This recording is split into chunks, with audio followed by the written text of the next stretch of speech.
নমস্কার বন্ধুরা, আশা করি ভালো আছেন, সুস্থ আছেন। বাছাই করা গল্পগাথা বা সঙ্গীতা অডিও বুক চ্যানেলের নতুন একটি পর্বে আপনাদের স্বাগত জানাই। আজ আপনাদের পড়ে শোনাব সুচিত্রা ভট্টাচার্যের লেখা ছবি। গল্পটি মন দিয়ে শুনুন, আশা করি ভালো লাগবে। ভালো লাগলে লাইক ও শেয়ার করবেন, আর চ্যানেলটিকে সাবস্ক্রাইব করে আমাদের সাথে থাকার অনুরোধ রইল। তাহলে আর দেরি না করে শুরু করা যাক আজকের গল্প। আজকের গল্প সুচিত্রা ভট্টাচার্যের লেখা ছবি। দিনটাকে আজ পুরো ছকে রেখেছিল জুনি। গোটা সকাল ল্যাপটপ নিয়ে গড়াগড়ি, তারপর খেয়ে দিয়ে সোজা সুহানাদের বাড়ি। সেখানে রাহুল, শিখর, দিয়া, অনুষ্কারা আসবে। তখন ঘন্টা দুই টাইম পাস কোনো ব্যাপারই নয়। আর বিকেলে তো আজ পরম লুটেরা দেখার জন্য আইচান ঝুলোঝুলি করছে। তারপর সময় পেলে ফুড কোর্টে বসবে খানিক, নয়তো ব্যাক টু প্যাভিলিয়ন। ব্রেকফাস্টের টেবিলে চৌপাট হয়ে গেল প্ল্যানটা। সবে টোস্টে জ্যাম মাখিয়ে প্রথম কামড়টা দিয়েছে, বাবার প্রশ্ন ধেয়ে এলো, আজকের দিনটা মনে আছে তো জুনি? কি উদ্ভট জিজ্ঞাসা! কাঁধ ঝাঁকিয়ে জুনি বলল, জুলাই 20। সে তো সবাই জানে, কিন্তু আজ কি? 2-1 সেকেন্ড ভুরু কুঁচকে মগজ হাতড়ালো জুনি। Search engine fail. হাত উল্টে পাল্টা প্রশ্ন করল, কি? কিছুই কি মেয়ের মনে থাকে? এবার মার গলা ঝনঝন। সারাক্ষণ শুধু ফেসবুক, মোবাইল, চ্যাট, বন্ধুদের সঙ্গে হাহাহিহি। নতুন কলেজে ঢুকলো, ঢং করে মাইক্রোবায়োলজিতে অনার্স নিল। পড়াশোনার কোনামাত্র উৎসাহ আছে? আরে সেখান তো শুরু হোক। জুনি মাথা ঝাঁকিয়ে বলল, এখন তো পার্ট 1 পরীক্ষা চলছে, কলেজ খুলতে সেই তো আগস্ট। জানি জানি, তবে ইন্টারেস্ট থাকলে এর মধ্যেও তুমি কলেজ যেতে, খোঁজ নিতে, কোন স্যার প্রাইভেট পড়াবে, কি কি কিনতে হবে। পরশু গেলাম তো, কোনো স্যার ম্যাডাম নেই, শুধু একটা বুড়ো মতো লোক, বোধহয় ল্যাব অ্যাসিস্ট্যান্ট, টেবিলে টান হয়ে ঘুমোচ্ছে। ফের ঝেঁঝে উঠতে যাচ্ছিল শর্মিষ্ঠা। হাত তুলে থামালো দেবজিৎ। ভর্ৎসনা সুরে মেয়েকে বলল, কিন্তু দিস ইজ ভেরি ব্যাড জুনি। আজকের দিনটা তোমার স্মরণে রাখা উচিত ছিল। আজ তোমার দাদু ঠাম্মার বিয়ের দিন। ও হ্যাঁ, তাই তো। জুনি লজ্জা লজ্জা গলায় বলল, সরি বাবা। যাও, এক্ষুনি ঠাম্মা দাদুকে উইশ করে এসো। চেয়ার ছেড়ে উঠতে গিয়েও জুনি থমকালো। কত বছর হচ্ছে যেন? এটাও খেয়াল নেই? 49। আবার একটা হাস্যকর কথা। বিয়েটা হয়েছে জুনির জন্মের 30-31 বছর আগে, সেই বিবাহবার্ষিকীর হিসেব জুনি রাখবে কি করে? আর ওইসব প্রাগৈতিহাসিক ঘটনার হিসেব সে রাখবেই বা কেন? তবে বাবা মাকে তো এসব কথা বলা যায় না, এমন সেন্টু ঝাড়তে শুরু করবে দুজনে। নীলিমা আর কমলেশ দক্ষিণের বারান্দায়। বেতের চেয়ারে গভীর মনোযোগে খবরের কাগজ পড়ছে কমলেশ। পাশে টেবিলে আরও কয়েকখানা খবরের কাগজ। জুনি মুখ বেঁকালো। ওগুলো একটার পর একটা গিলবে দাদু সারাদিন ধরে। সারাক্ষণ কাগজে চোখ ডুবিয়ে কি যে সুখ পায়, মনেও তো রাখতে পারে না কিছু। কি পড়ছে জিজ্ঞেস করলে জবাবও দিতে পারে না, ফ্যাল ফ্যাল করে তাকিয়ে থাকে। সেনাইল আর কাকে বলে, তুলনায় ঠাম্মা অনেক কম বুড়িয়েছে। হাঁটু ব্যথা, কোমর ব্যথায় ঢকঢক করে ঠিকই, তবে জ্ঞানগম্যি টনটনে। নীলিমার দিকেই আগে এগোলো জুনি।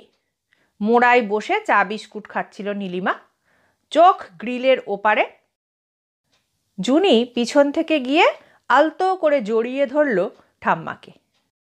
নীলিমা চমকায়নি, কাপ মেঝেই নামিয়ে নাতনির নাক নেড়ে দিল।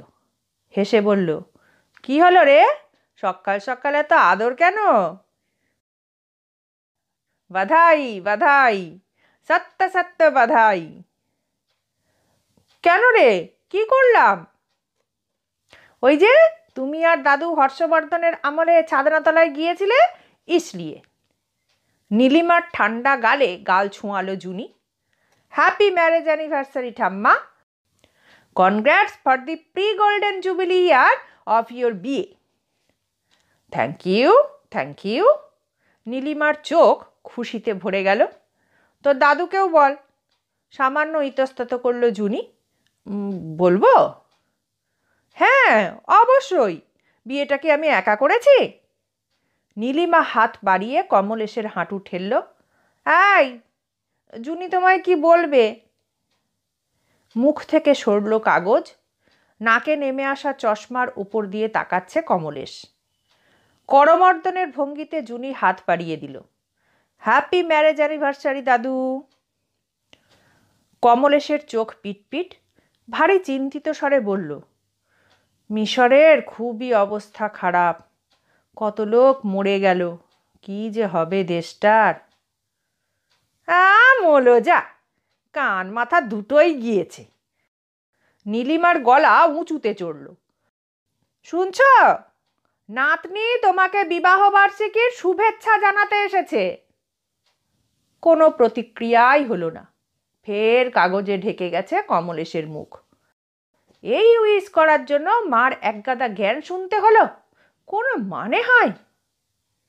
একটুক্ষণ ভ্যাবলার মতো দাঁড়িয়ে রইল জুনি। তারপর ঠাম্মাকে একটা ঠোঁট টেপা হাসি উপহার দিয়ে কেটে এলো বারান্দা থেকে। ডাইনিং টেবিলে ফিরে বাবাকে কেসটা রসিয়ে বলতে যাচ্ছিল, তখনই জারি হলো সর্বনেশে ফতোয়া। শর্মিষ্ঠা গুমগুমে গলায় বলল, আজ কিন্তু কোথাও বেরোনোর মতলব করো না, সারাদিন বাড়িতে থাকবে। শুনেই জুনি হাউমাউ। কেন? আজ স্পেশাল ডে, তোমার পিসিরা আসবে, হয়তো দুপুর বিকেলেই। কারো তো একটা বাড়ি থাকা উচিত। যাদের কাছে আসছে তারা তো থাকছেই। বোকার মতো কথা বলো না। তুমি থাকবে বাড়ির লোক হিসেবে, যথেষ্ট ধাড়ি হয়েছ। পিসিদের একটু আপ্যায়ন টাপ্যায়ন করো। জুনি ঘাড় চুলকোতে চুলকোতে বলল, আমার যে একটা কাজ ছিল। এটা আরো দরকারি কাজ, ভেবো না আজ আমি তাড়াতাড়ি চলে আসব। আমিও। দেবজিৎ মাথা দোলালো। রাত্রিরে আজ নো রান্না, বাইরে থেকে খাবার আনা হবে। কোনটা বেটার, চাইনিজ না মোগলাই? কোনোটাতেই আগ্রহ দেখালো না জুনি। বেজার মুখে বলল, কিন্তু আমি থেকে করবোটা কি? দাদু ঠাম্মাকে একটু সঙ্গ দিবি, আর কি। But how? হাউ হাউ করিস না তো। শর্মিষ্ঠা আলগা ধমক দিল। কাছে কাছে থাকবি, একটু কথা বলবি, গল্প করবি। প্রায় রোজই তো দুজনকে সারা দিন একা থাকতে হয়। এক একটা দিন নাতনিকে পাশে পেলে ওদেরও তো কত ভালো লাগবে। জুনি বলতে যাচ্ছিল, তাহলে তোমরা থাকছো না কেন? দাদু ঠাম্মার তো তাতে আরো ভালো লাগবে। বলল না, গিলে নিল কথাটা। ডিসিশন যখন মা নিয়েই ফেলেছে, ওটাই বহাল থাকবে। ফালতু যেচে আরো ঝাড় খেয়ে কি লাভ? চুপচাপ জল খাবারের পাট চুকিয়ে নিজের ঘরে এসে শুয়ে পড়ল জুনি। ইয়ার প্লাগ গুঁজে গান চালিয়ে দিল মোবাইলে। কয়েকটা সুফি গান কাল ডাউনলোড করেছে ইউটিউব থেকে, সেগুলোই শুনছে চোখ বুজে। বিরক্তিতে দপদপ করছে মাথা। যদি গান শুনে একটু হালকা হয়। দুপুরে যে যাওয়া হচ্ছে না, সুহানাকে জানাবে কিনা ভাবলো একবার। ইচ্ছে করছে না। ওরা কেউ রিং করুক, তখন বললেই হবে। কিন্তু পরমকে তো একবার খবর দেওয়া দরকার। ছেলেটা ভালো, অন্তত জয়ের মতো আঁতু টাইপ নয়, রোহনের মতো অসভ্যও নয়। পরম একটু গুটি গুটি ধরনের, তবে কথা বলে বেশ গুছিয়ে। ওর সঙ্গে বিকেল সন্ধ্যাটা আজ কি চমৎকার কাটত। ঠাম্মা দাদু পুরো দিনটাই চটকে দিল। বেশিক্ষণ শোক আঁকড়ে থাকা অবশ্য জুনির ধাতে নেই। বাবা মা অফিস বেরিয়ে যাওয়ার পর উঠে পড়ল গা ঝেড়ে। অলস পায়ে একবার চরকি দিল ফ্ল্যাটময়। দাদু ঠাম্মার ব্রেকফাস্ট শেষ। দাদু এখন ড্রয়িং হলের সোফায় এবং যথারীতি খবরের কাগজে ডুবে আছে। আর ঠাম্মা কিচেনে কি যেন নির্দেশ দিচ্ছে বেলা মাসিকে। জুনিকে দেখতে পেয়ে দুলে দুলে বেরিয়ে এলো নীলিমা। কিরে, পায়েস খাবি তো? আলগাভাবে জুনি বলল, হচ্ছে বুঝি? দেবু মুখ ফুটে বলল, আমিও ভাবলাম সবাইকে একটু মিষ্টি মুখ করাই। ও, তুমি নিজে বানাচ্ছ? আর কি পারি রে, ওই ঠায় দাঁড়িয়ে দুধ নাড়া। দেখলি না তোর জন্মদিনে পায়েস বানাতে গিয়ে কি হাল হলো? টানা 2 দিন শয্যায়, কোমরে হট প্যাক নাও রে, মালিশ করো রে। তারপরও বাবা তোমায় বলল? কি আক্কেল! আহা, আজ তো বেলাই করবে, আমি মাপটাপ সব দেখিয়ে দিচ্ছিলাম। জুনি কাঁধ ঝাঁকালো। ঠাম্মার স্বভাব সে জানে, রান্না বান্নার ব্যাপারে ঠাম্মা বেজায় খুঁতখুঁতে। মোটেই বেলামাসির উপর ভরসা করে থাকবে না, নিজে হাত লাগাবেই। অর্থাৎ কপালে ফের খানিকটা ভোগান্তি লেখা আছে নীলিমা দেবীর। ঠাট্টা করে জুনি বলল, তা এ তো গেল তোমার তরফের ব্যাপার, তোমাদের জন্য কি হচ্ছে আজ? ওই যে দেবু রাতে খানা আনবে, সে তো আমরা সবাই মিলে খাবো। তোমাদের জন্য কোনো স্পেশাল আইটেম নেই এবেলা? ইলিশ মাছ এসেছে তো আজ, পুঁই ডাঁটা দিয়ে আমার প্রিয় কাঁটা চচ্চড়ি রাঁধছে বেলা, আর তোর দাদুর জন্য ঝিঙে পোস্ত। জুনির গা কিসকিস করে উঠল। কাঁটা চচ্চড়ি আর ঝিঙে পোস্ত? প্রাক সুবর্ণ জয়ন্তীর বিবাহ বার্ষিকীতে কি ভেদ ভেদে কম্বিনেশন! দাদু ঠাম্মার জন্য ওটাই বোধহয় আদর্শ। টুকুস করে একটা টিপ্পনি কাটতে যাচ্ছিল জুনি, ঘর থেকে মোবাইলের আওয়াজ পেয়ে দৌড়েছে। বিছানা থেকে যন্তরটি তুলে মনিটরে চোখ রাখতেই বুকে পলকা টোকা। হ্যাঁ, পরমই বটে। জুনি বোতাম টিপেই বলল, কোথায়? এই ট্রেন থেকে নামলাম, জেইউ ক্যাম্পাসে ঢুকছি। কটায় ক্লাস? আজ গোড়াতেই ওয়ার্কশপ, বহুত লেদাবে। আহারে, খোকার ইঞ্জিনিয়ারিং পড়ার শখ আছে আর পরিশ্রমের নামে গায়ে জ্বর? খেটেই তো সুখ, তোর পিছনে কম খাটছি? দেখিস আমরক্ত না বেরিয়ে যায়। খুব মজা না? কলেজ নেই, ক্লাস নেই, বাড়িতে শুয়ে বসে মস্তি করছিস? মোটেই না স্যার, বাড়িতে বসে বসে বোর হচ্ছি। তো চলে আয়, আমিও ওয়ার্কশপের পরের পিরিয়ডগুলো বাঙ্ক করব। আজ হবে না রে, বাড়িতে আটকে গেছি, একদম ব্যাডলি স্টাক। মানে বিকেলে আসছিস তো লুটেরা? পারবো না রে, সরি। সে কি, কেন? একটা অকেশন পড়ে গেছে বাড়িতে, দাদু ঠাম্মার বিবাহ বার্ষিকী, 49th ইয়ার। ওপারে সেকেন্ডের নীরবতা, তারপরেই পরমের গলাটা শুনতে পেল জুনি। Wow, great! 49 বছর একসঙ্গে আছেন, ভাবা যায় না। ঢঙের কথা, স্বামী স্ত্রী দুজনে বেঁচে থাকলে একদিন না একদিন তো বিয়ের 49 বছর হবেই। তবু এত একটা লম্বা সময়, দুজনের গায়ের গন্ধ একরকম হয়ে গেছে নিশ্চয়ই। ফাজলামি হচ্ছে? না রে, আমি সিরিয়াস, ভাবছি তোর সঙ্গে এক্সপেরিমেন্টটা স্টার্ট করবো কিনা। প্রাণে খুব পুলক, নাক টিপলে দুধ বেরোয়, এখনই ওসব চিন্তা। আরে ভবিষ্যতের কথা তো এখন থেকেই ভাবতে হবে। কেরিয়ার মানে কি শুধুই চাকরি? ফ্যামিলিও তো। মারবো এক থাপ্পড়। হোয়াটসঅ্যাপে যা। যাচ্ছি তো, বাইদি বাই। ফেসবুকে দিয়েছিস? কি? আরে তোর দাদু ঠাম্মার ইভেন্টটা লাগিয়ে দে, জমে যাবে। লাইন কেটে দিয়েছে পরম। চোখ সরু করে কয়েক সেকেন্ড ভাবল জুনি। পরমের পরামর্শটা মন্দ নয়, লেগে পড়বে। ভাবা মাত্র কাজ, জুনি তুড়তুড়িয়ে বেরিয়ে এলো ঘর থেকে। দাদু এখনো সোফায় এবং খবরের কাগজ। ঠাম্মা ফের রান্নাঘরে। নিজেই ডেকচির দুধে হাত ঘোরাচ্ছে। জুনি সোজা গিয়ে ঠাম্মাকে ডাকলো, একটু এসো তো। কোথায়? আরে এসোই না, আর দুধটা লেগে যাবে যে। বেলা মাসি দেখবে। প্রায় হিড় হিড় করে টানতে টানতে নীলিমাকে তাদের নিজেদের ঘরে নিয়ে গিয়েছে জুনি। নীলিমা হাঁপাচ্ছে প্রায়। বলল, আরে কি হয়েছে বলবি তো? তোমার আর দাদুর বিয়ের ছবি আছে? কেন? বড্ড প্রশ্ন করো, আছে কি? ছিল তো, বোধহয় পুরনো অ্যালবামটায়। বের করো এক্ষুনি। কি করবি ওসব ছবি দিয়ে?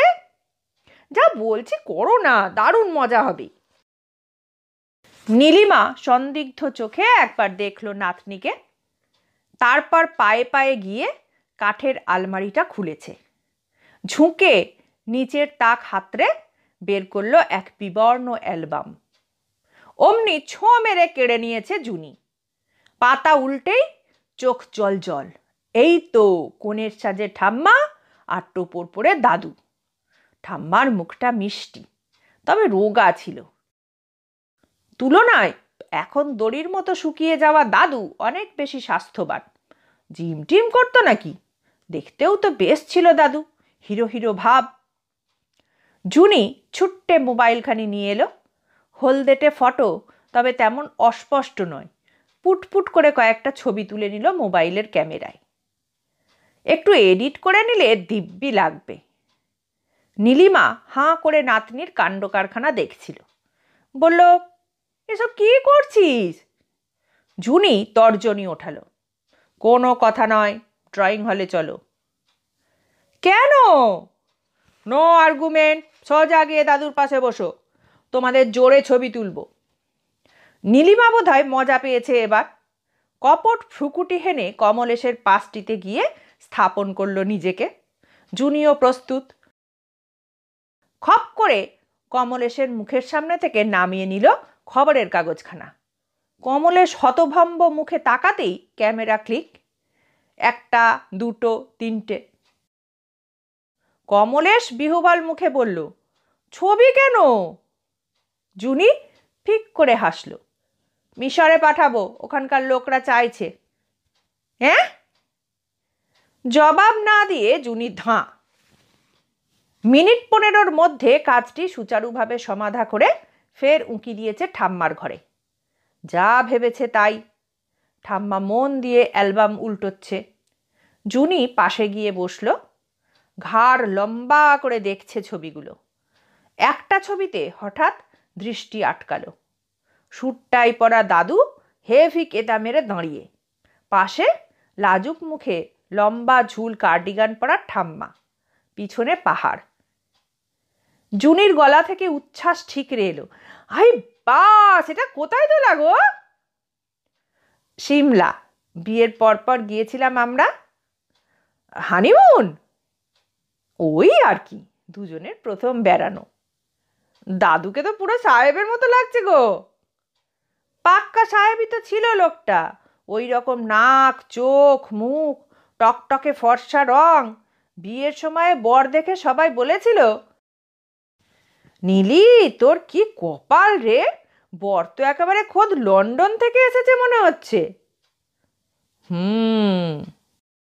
হ্যাঁ রে, বিয়ের পর দেখলাম তার হাঁটা চলা, কথা বলার কায়দা কে বলবে সে খাঁটি বাঙালি। আসলে ছোটবেলা থেকে সাহেবি স্কুলে পড়েছে তো, বাড়িরও অঢেল পয়সা, ওসব আদব কায়দা রক্তে ঢুকে গিয়েছিল যে। চাকরিও করতো বিদেশি কোম্পানিতে, উঁচু পোস্টে। উমা, তাই নাকি? তাহলে শুনেছিলাম ইন্স্যুরেন্সের এজেন্ট ছিল। সে তো অনেক অনেক পরে। বিয়ে যখন হলো তখন তার দাপট দেখে কে। শনিবার গাড়ি হাঁকিয়ে অফিস থেকে চলে যাচ্ছে রেসের মাঠে। বাড়ি ফিরেই আমায় নিয়ে গেল হোটেলে ডিনার করতে, হয় কন্টিনেন্টাল নয় চাইনিজ। চীনে খাবারটাই বেশি পছন্দ ছিল। সাপটে সুপটে ঝিঙে পোস্ত খাওয়া কমলেশকে ঠিক মেলাতে পারছিল না জুনি। অস্ফুটে বলল, দাদু চাইনিজ খেত? খুব খেত, জম ছিল চীনে খাবারের। ওর পাল্লায় পড়ে আমাকেও ওই অখাদ্য কুখাদ্য গিলতে হতো। নীলিমার চোখ যেন কেমন দূরে চলে গিয়েছে। কি ঠাট তোর দাদুর! হোটেলে খেয়ে কাপ্তানি মেজাজে 10 টাকার নোট ফেলে দিত চিনে চেলো বাজিয়েটার টুপিতে। তখনও হোটেল রেস্তোরাঁয় গান বাজনা হতো নাকি?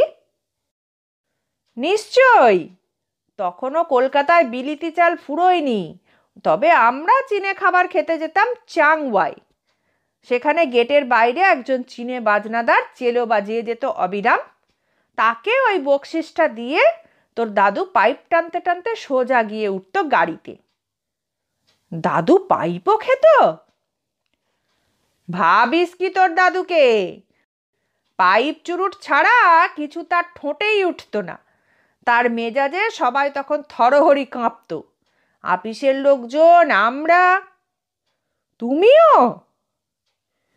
ওরে বাবা, আমি প্রথম প্রথম ওকে যা ভয় পেতাম! পান থেকে চুন খসলেই মেজাজ। এটা এখানে নেই কেন? জানলার পর্দা সরানো কেন? এই টেবিল ম্যানার জানো না? ওই এটিকেট শেখনি? একবার তো ঠাস করে আমায় চড় মেরে দিয়েছিল। কেন? আমি কি নিয়ে একটা তর্ক করেছিলাম। তারপর? জুনির চোখ বড় বড়। তুমি কি করলে? একা ঘরে বসে একটু কেঁদে নিলাম। ব্যাস? দাদু তোমায় সরি বলেনি? অত কি আর মনে আছে? জুনি হেসে ফেলল। এখন তো সিন পুরো উল্টো গো। তুমি দাদুকে দাবড়াও আর দাদু কেঁচো হয়ে বসে থাকে। নীলিমাও হেসে কি যেন বলতে যাচ্ছিল। দরজায় বেলা, ডাকছে। উঠে রান্নাঘরে গেল নীলিমা। জুনি সামান্য হতাশ। গল্পটা বেশ জমে উঠেছিল। বাধা পড়ার কোনো মানে হয়? আচ্ছা, সত্যি দাদু ওরকম ছিল? এখনকার জড়ভরত দাদুর সঙ্গে আগের দাদুকে যেন মেলানো যায় না। ভাবতে ভাবতে ঘরে ফিরে ল্যাপটপ খুলল জুনি। ফেসবুকে যেতেই, ও মা, এর মধ্যেই 25 লাইক এসে গিয়েছে যে! গোটা 10 কমেন্টও! কি কিউট কাপল! 50 বছরের জন্য আগাম শুভেচ্ছা। উর্দু শায়েরিও আছে একটা। খানতিনেক ছোট্ট ছোট্ট গানের লাইন। তুমি যে আমার, তুমি আর আমি শুধু জীবনের খেলাঘর। কেউ নবদম্পতির ছবিতে মুগ্ধ, কেউ বয়স্ক যুগলের। ইয়াং দাদুর চেহারার যা প্রশংসা, ফ্যান ক্লাব না গড়ে ওঠে। নীলিমা গলা তুলে ডাকছে, আয় জুনি, একবার শুনে যা এদিকে। জুনি ল্যাপটপ ছেড়ে উঠে গেল। কি? নীলিমা একটা বাটি চামচ বাড়িয়ে দিল। দেখ তো পায়েসটা ঠিকঠাক হলো কি না। চামচে ফুঁ দিয়ে বস্তুটি চাখল জুনি। আঙুলে মুদ্রা ফুটিয়ে বলল, তোমার টাচ আছে, ভালো হবে না? গাল ছড়িয়ে হাসল নীলিমা। বাটি চামচ ডাইনিং টেবিলে নামিয়ে ফিরছে ঘরে। জুনিও গেল পিছন পিছন। একবার ঠাম্মাকে ফেসবুকের প্রতিক্রিয়াগুলো দেখাবে কিনা ভাবল। থাকবে জমুক আরো, পরে ঠাম্মাকে চমকে দেবে। নীলিমা অ্যালবাম তুলে রাখছে আলমারিতে। ঘুরে জুনিকে বলল, কিরে, চানে যাবি না? স্নান পরে। জুনি খাটে জমিয়ে বসলো। আগে কাহানিটা ফিনিশ করো, অধুরি রয়ে গিয়েছে। কোন কাহিনী? দাদু কি করে হিটলার থেকে গান্ধী হলো? এমনি আর হয়েছে রে সোনা, ধাক্কা খেতে খেতে ধাক্কা খেতে খেতে। কিরকম? প্রথম ঘা খেলো চাকরিটায়। বিদেশি কোম্পানি হঠাৎ পাত্তারি গুটিয়ে চলে গেল দেশ ছেড়ে। তোর বাবা তখন বছর 3 আর বড় পিসি পেটে। এখানকার ব্যবসা বাণিজ্যের হাল তখন খুব খারাপ হতে শুরু করেছে। তবু তখন মোটামুটি একটা ভালো চাকরি পেতেই পারত তোর দাদু। তবে ওই যে তার নেচার, যে লেভেলে কাজ করতাম তার নিচে কিছুতেই নামতে পারবো না। আর ফালতু ফালতু দেশি কোম্পানিতে তো ঢুকবেই না। তাতে নাকি তার মান খোয়া যাবে। 1-1.5 বছর ডাহা বেকার, কিন্তু রইসি চালের কমতি নেই। ওদিকে সঞ্চয়ের টাকাও প্রায় শেষ হওয়ার জোগাড়। তখন বাবুর ব্যবসা করার স্বাদ জাগল, এক্সপোর্ট ইম্পোর্টের। কিন্তু টাকা কোথায়? আমায় এসে ধরল। নীলিমা হাত তুলল। আমার গয়নাগুলো সব গেল। সব গয়না দিয়ে দিলে? কি আর করি বল, ওই দাপুটে লোকটা সারাদিন বাড়িতে মুখ শুকনো করে বসে থাকে, ছটফট করে সারাক্ষণ। নীলিমা ম্লান হাসল, ছোট্ট একটা শ্বাস ফেলে বলল, তা সে ব্যবসাও চলল না। কেন? ব্যবসা করাটা একটা অন্য ধরনের ব্যাপার, অনেক কূটবুদ্ধি থাকতে হবে। ওসব তো ছিল না মানুষটার। লোকজনকে বড় বেশি বিশ্বাস করত, ফলে যা হয়, যাদের নিয়ে নেমেছিল তারাই ডুবিয়ে ছেড়ে দিল। রাশি রাশি দেনা মাথায় আমাদের তখন সর্বশান্ত দশা। তারপর দাদু কি করলো তখন? গাড়িটা বেচে দিল। বালিগঞ্জে ভাড়া থাকতাম, সংসারের খরচ কমাতে উঠে গেলাম বেহালার সরসুনায়। অত বড় চাকরি করতো দাদু, নিজের বাড়ি ছিল না? কি করে থাকবে? তোর দাদুর পৈতৃক বাড়ি তো এলাহাবাদে। দার্জিলিংয়ে পড়াশোনা করতো, সেখান থেকে কলকাতায়। তারপর থেকে তো নিজের বাড়িঘর করার আগেই তো সব ঝামেলায় পড়ে গেল। তাছাড়া তখন তো ফ্ল্যাট কালচারও ছিল না, কেনাকিনিতেও যেত না লোকজন। খানদানি পাড়ায় ভাড়া নিয়ে থাকাটাই ছিল রেওয়াজ। নীলিমা থামল একটু, চোখ কুঁচকে নাতনিকে বলল, সরসুনার বাড়িটা তোর নিশ্চয়ই মনে আছে? হ্যাঁ, তা আছে। জুনি ঘাড় নাড়ল। দুখানা ঘর ছিল, ছোট ছোট। বাড়ির সামনে একটা মাঠ, তার এপারে পুকুর। একদম ঠিক। ও বাড়িতে আমরা অনেক বছর ছিলাম। ওই বাড়িতে থেকেই তোর বাবা পিসিরা লেখাপড়া করলো, তাদের বিয়ে থা হলো। তারপর তুই হলি। তোর যখন 6 বছর বয়স, তখনই তো তোর বাবা এই ফ্ল্যাটটা কিনল। নীলিমার চোখ আবার কোনো সুদূরে উধাও। কি কষ্ট করে যে থেকেছি ওখানে। তোর দাদুর তখন স্থায়ী চাকরি কিছু নেই। ছোটোখাটো চাকরি করতো ঠিকই, কিন্তু বেশি দিন তার তা পোষাতো না। এদিকে তোর বাবা পিসিদের লেখাপড়া চালানো, সংসারে যাতে দুবেলার হাঁড়ি চড়ে তার ব্যবস্থা করা, আমাকেও তখন রোজগার পাতিতে নামতে হয়েছিল। তুমি আবার চাকরি করতে কবে? টিউশনি করতাম, বাচ্চা বাচ্চা ছেলে মেয়েদের পড়াতাম। খুব বেশি টাকা পেতাম না বটে, তবুও। নীলিমা বলেই চলেছে টুকরো টুকরো গল্প। লড়াই, যুদ্ধ, অভাব অনটনের উপাখ্যান। চাকরি করতে করতে কমলেশের ইন্স্যুরেন্সের এজেন্সি নেওয়ার কাহিনী। কমলেশদের পৈতৃক ব্যবসা ডুবে গিয়ে এলাহাবাদের বাড়ি বিক্রি হয়ে যাওয়ার ইতিহাস। একটা বনেদি পরিবারের দরিদ্র হয়ে গিয়েও ফের মাথা তুলে দাঁড়ানোর মতো একটা ঘটনা। শুনতে শুনতে জুনির গায়ে কাঁটা দিচ্ছিল। ঠাম্মাকে আর সে ছাড়ছেই না। স্নান ছেড়ে এসে খেতে বসলো, ফের ঝাঁপি খুলতে হলো নীলিমাকে। খাওয়া কখন শেষ, কিন্তু জুনির প্রশ্ন যেন ফুরোয় না। দাদু ঠাম্মার 49 বছরের জীবনটাকে আজই যেন পড়ে ফেলতে হবে। নীলিমাকেও বুঝি কথায় পেয়েছে, নাতনিকে উজাড় করে দিচ্ছে যাবতীয় স্মৃতি। অনেক ঘটনায় জানে জুনি, তবু যেন নতুন করে জানছে। বছর 10 আগে দাদুর সেই সেরিব্রাল অ্যাটাক, মরতে মরতে বেঁচে ওঠা, বাবার এই ফ্ল্যাটটা কেনা, দাদুর একটু একটু করে কাজ চলা গোছের সুস্থ হয়ে ওঠা, সব মিলিয়ে যেন একটা আস্ত উপন্যাস, পর্বে পর্বে রোমাঞ্চ। তারপরও কিনা ঠাম্মা অবলীলায় বলে, কিভাবে যে 49টা বছর কেটে গেল টেরই পেলাম না। কিছু ঘটনা জুনি তুলে দেবে নাকি ফেসবুকে? দেখাই যাক না কার কেমন লাগে। শেষ দুপুরে ফের ল্যাপটপে বসলো জুনি। ফেসবুক খুলে স্থির। ওরে বাস, আরও কত লাইক, কমেন্টের সংখ্যাও প্রায় বেড়ে গিয়েছে 5 গুণ। পরিচিতদের গণ্ডি ছাপিয়ে অচেনা অজানা বায়বীয় বন্ধুরাও ভরিয়ে দিয়েছে দেওয়াল। না, ঠাম্মাকে ডেকে দেখাতেই হয়।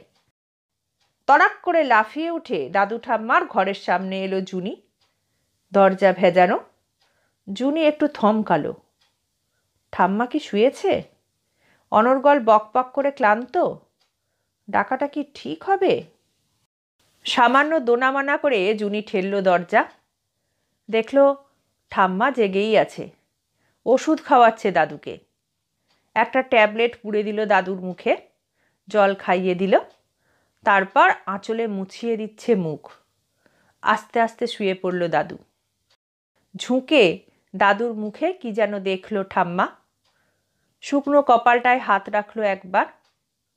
দাদুর পাতলা পাতলা সাদা চুলে হাত বোলাচ্ছে এবার। জুনি কি দৌড়ে মোবাইলটা আনবে? ক্যামেরায় তুলে নেবে দৃশ্যটা, দিয়ে দেবে ফেসবুকে? জুনির পা নড়ল না। দু চোখের কোলে শিরশির সহসা। গলার কাছে কোত্থেকে একটা ডেলা জমাট বাঁধছে। জুনি স্পষ্ট শুনতে পেল। তার ভিতরকার জুনিটা কানে কানে বলছে, না রে জুনি, ফেসবুকে নয়, কিছু কিছু ছবি মনেই রেখে দিতে হয়, শুধু নিজের জন্য। শেষ হলো আজকের গল্প। পরবর্তী গল্প নিয়ে খুব শিগগির ফিরে আসবো। ততক্ষণ সবাই ভালো থাকবেন, সুস্থ থাকবেন, আনন্দে থাকবেন। নমস্কার।